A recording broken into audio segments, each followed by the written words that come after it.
अस्सलाम वालेकुम मेरे प्यारे viewers, welcome to my channel. उम्मीद करती हूँ कि आप सब खैरियत से होंगे। संडे को मैं वीडियो अपलोड नहीं कर पाई कमेंट्स रिस्पांस की, क्योंकि घर में कुछ फंक्शन था जिसकी मसरूफियत की वजह से मुझे टाइम नहीं मिल पाया। तो आज मैं आपके तमाम तर सवालात के जवाब देने वाली हूँ। तो ये वीडियो सबके लिए ही इन्फॉर्मेटिव होने वाली है। तो बगैर टाइम को ज़ाया किए वीडियो को शुरू करते हैं।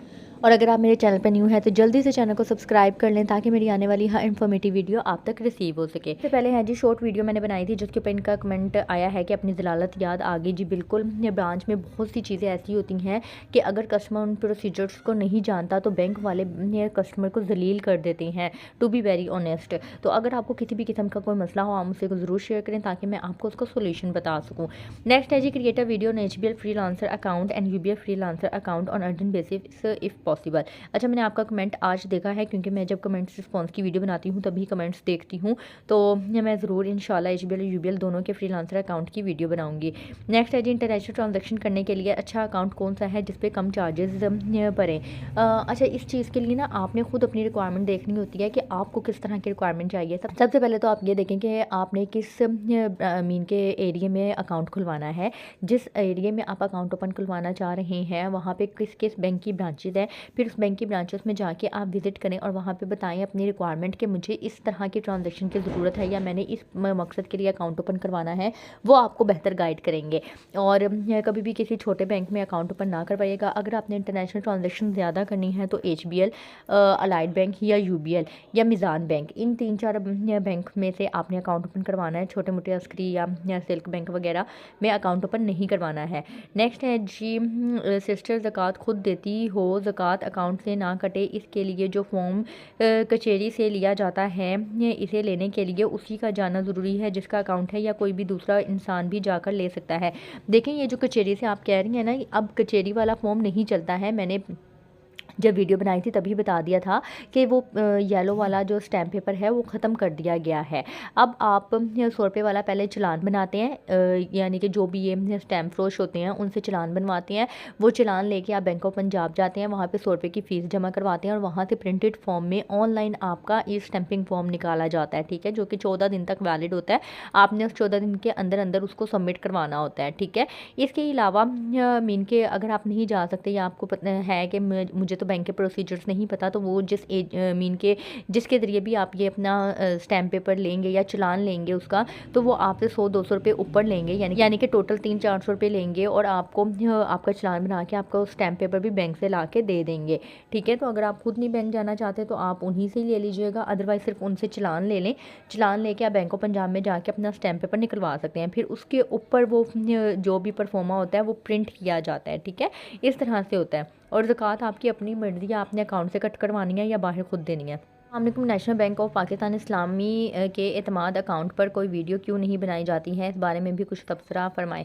देखें, जो इस्लामिक अकाउंट है ना उसमें मैं कम बनाती हूँ, क्योंकि उसके प्रॉफिट रेट फिक्स नहीं होते हैं, ऊपर नीचे होते रहते हैं। फिर भी मैं कोशिश करूँगी कि मैं जल्द अज जल्द बना दूँ। मैंने सुना है कि अब नॉन फाइलर बैंक में सिर्फ करंट अकाउंट ओपन करवा सकते हैं, सेविंग अकाउंट सिर्फ फाइलर का ओपन होगा, नॉन फाइलर का नहीं, ये कंफर्म करना है।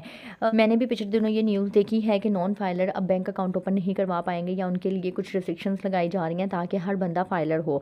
लेकिन इसके बारे में अभी कोई सर्कुलर वगैरह नहीं आया है। जैसे कोई सर्कुलर वगैरह आएगा मैं ज़रूर आपको इंटीमेट कर दूंगी, लेकिन मेरा नहीं ख्याल कि ऐसा कुछ होगा, क्योंकि अगर ऐसा हुआ तो बैंक वालों का बिजनेस जो है वो ठप हो जाएगा।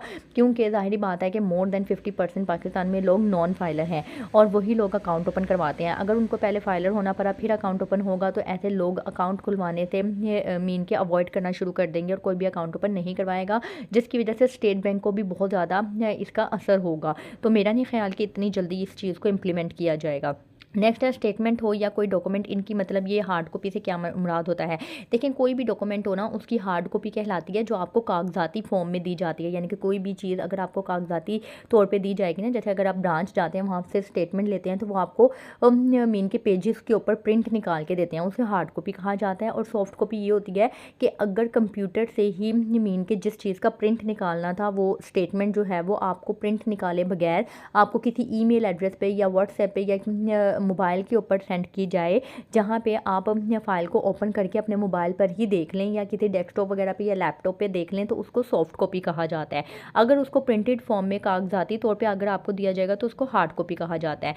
नेक्स्ट है एटीएम कार्ड परमानेंट क्लोज करवाना हो, हेल्पलाइन पर बोल कर परमानेंट क्लोज करवा लें, न्यू नहीं चाहिए, तो फिर ये स्टेटमेंट से रिमूव कैसे और कहाँ से होगा? क्या पेरेंट ब्रांच से बैंक वाले क्या कोई सिग्नेचर या बायोमेट्रिक लेंगे? देखिए ऐसा नहीं होता।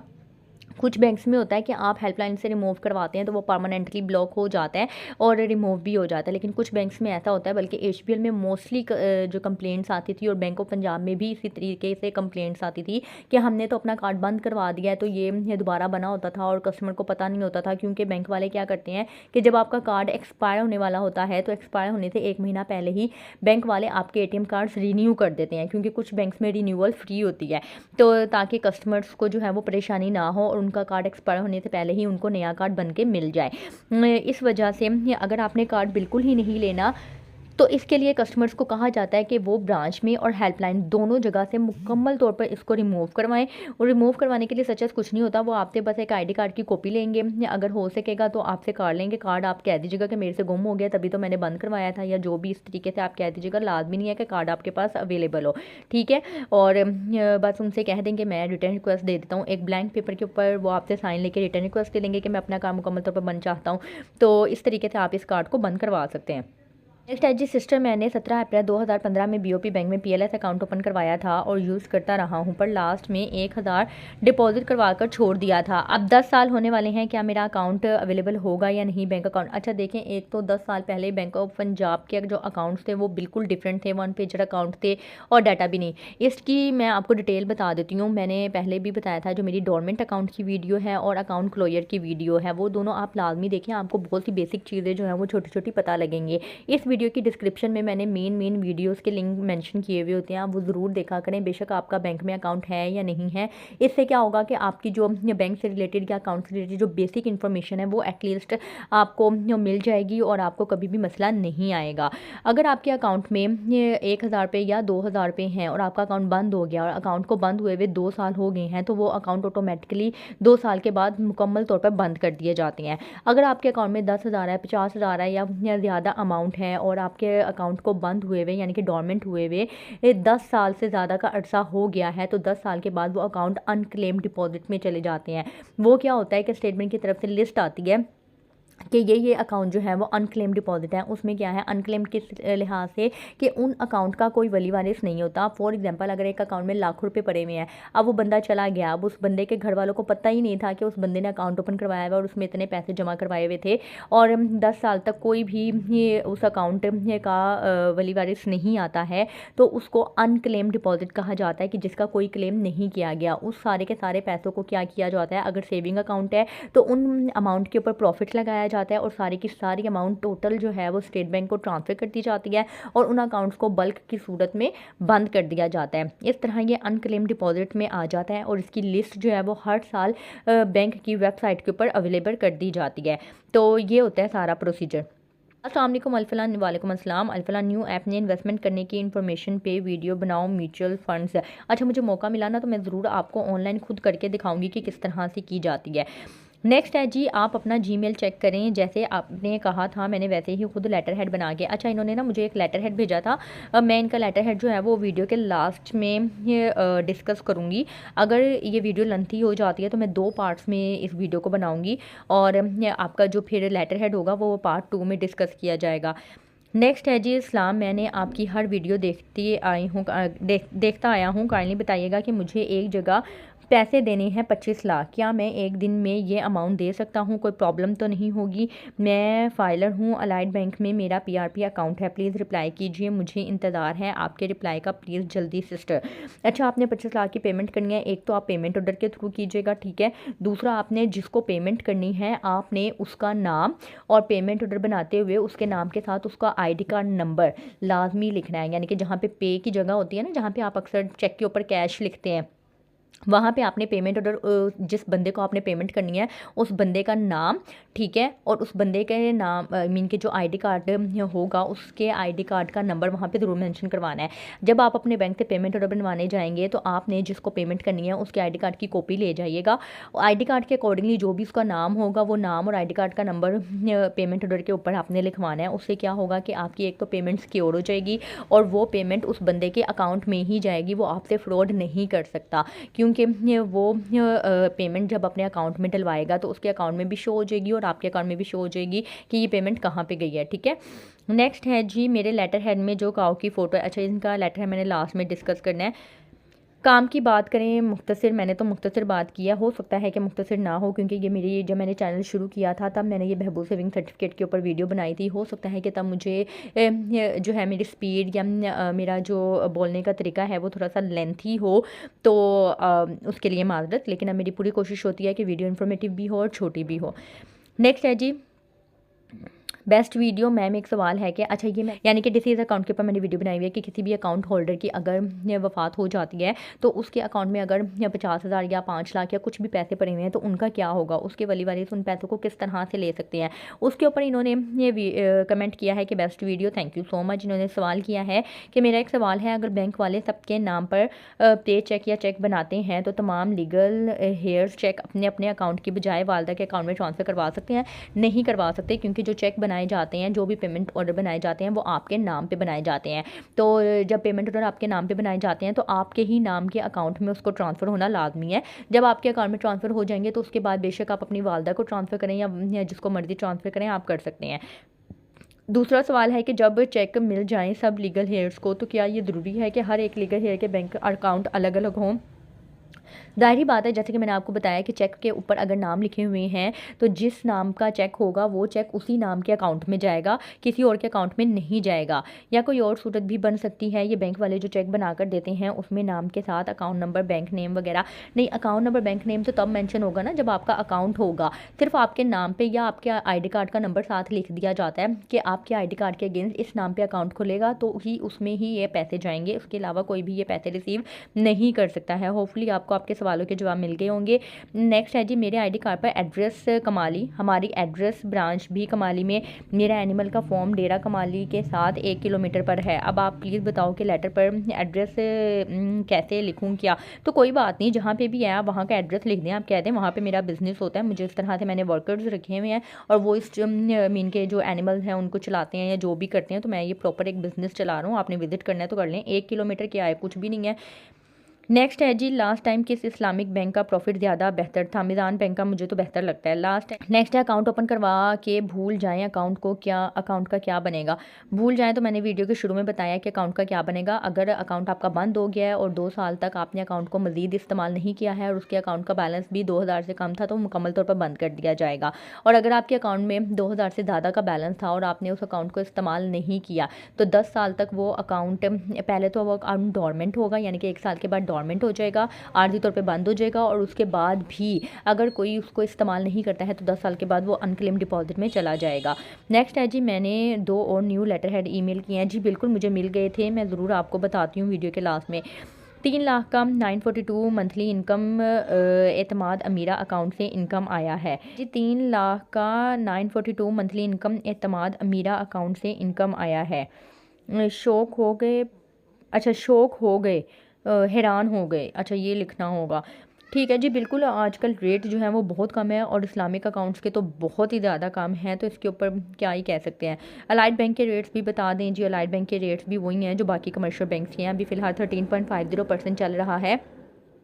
एक और चीज़ मैं आपको बताऊं कि रिसेंटली जो है वो 2-4 दिन पहले स्टेट बैंक ने पॉलिसी रेट जो है वो मज़ीद 2% कम कर दिए हैं। 200 BPS पॉइंट कम कर दिए गए हैं। अब 15% से 13% तक पॉलिसी रेट चला गया है। और अब जब भी ये अलाइड यानी कि ये कमर्शियल बैंक के सेविंग अकाउंट्स के ऊपर प्रॉफिट रेट कम होंगे तो उसके ये ऊपर 2% की कमी आएगी। नेक्स्ट है जी C50 फॉर्म के लिए कचहरी में अकाउंट होल्डर की जगह कोई दूसरा पर्सन जाए तो क्या वो दे देंगे? मैंने इस वीडियो के शुरू में ही आपको बताया कि क्या प्रोसीजर होगा लेने का।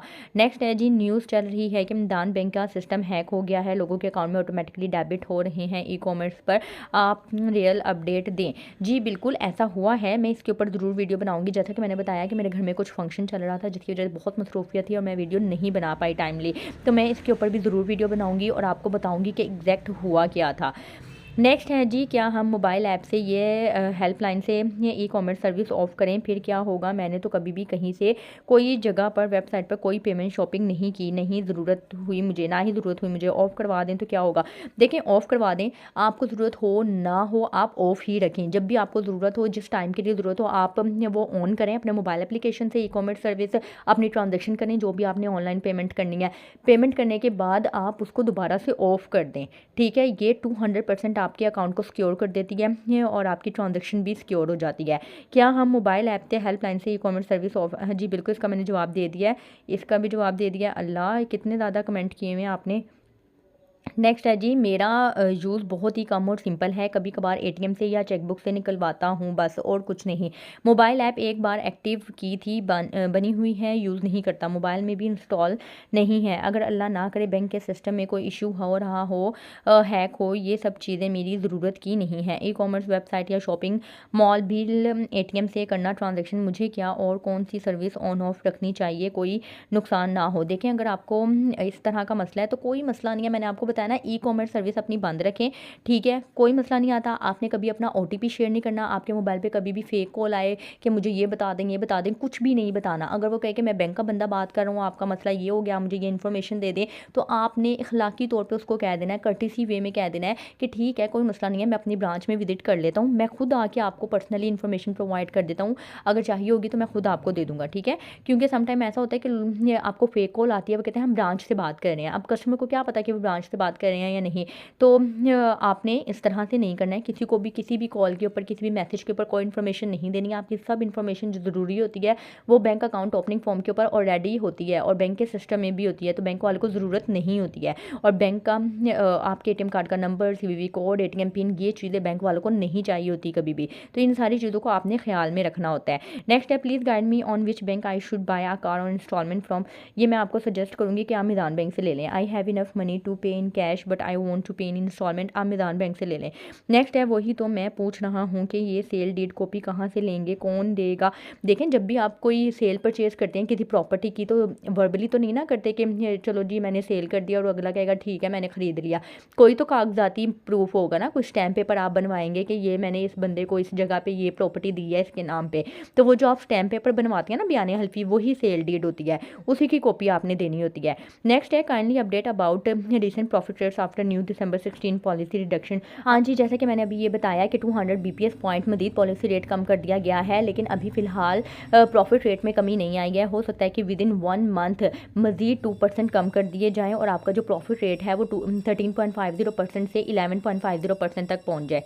नेक्स्ट है जी, अस्सलाम वालेकुम। वालेकुम अस्सलाम। फॉरेन रेमिटेंस यानी पीआरसी सर्टिफिकेट कितने साल पुराने रिकॉर्ड के मिल जाते हैं? इसके बारे में मुझे आइडिया नहीं है, सॉरी फॉर दिस, मैं इंशाल्लाह कंफर्म करके आपको बता दूंगी।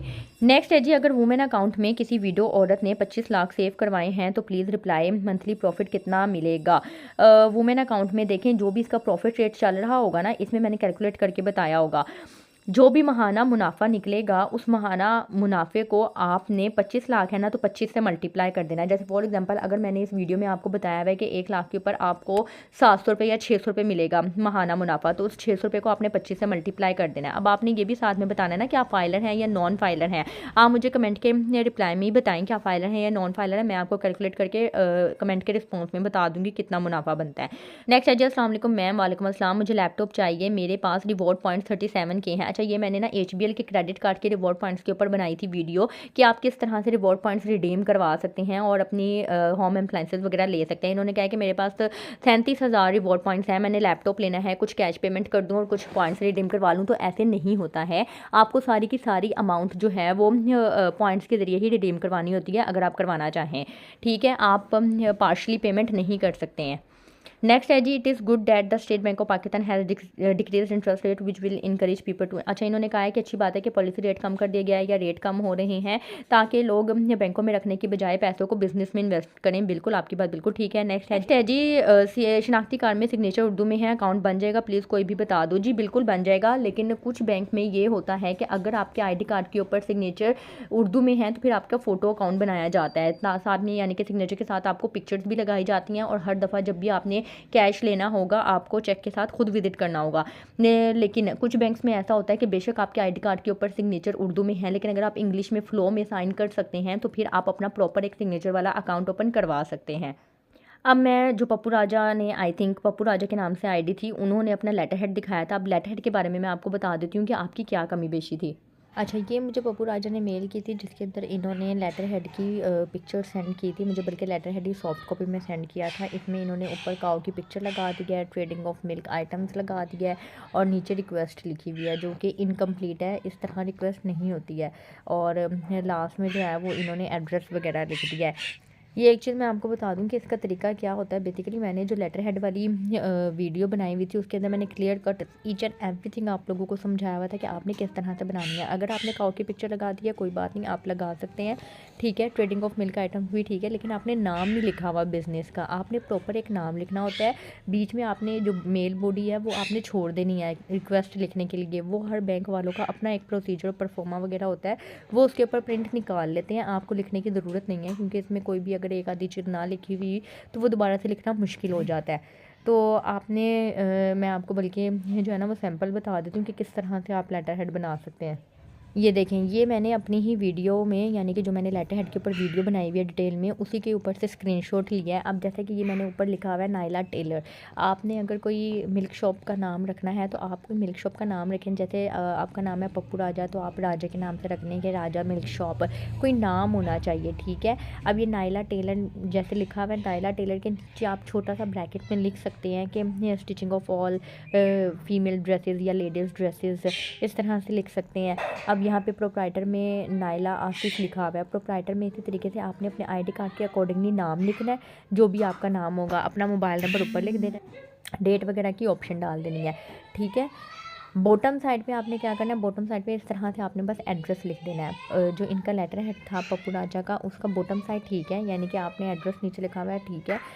सेंटर में आपने ये सारी चीज़ें ब्लैंक छोड़ देनी है। प्रॉपर A4 साइज़ का आपने लेटर हेड बनाना है। A4 साइज़ में आपने फुटर और हेडर में डिटेल एंटर करनी है।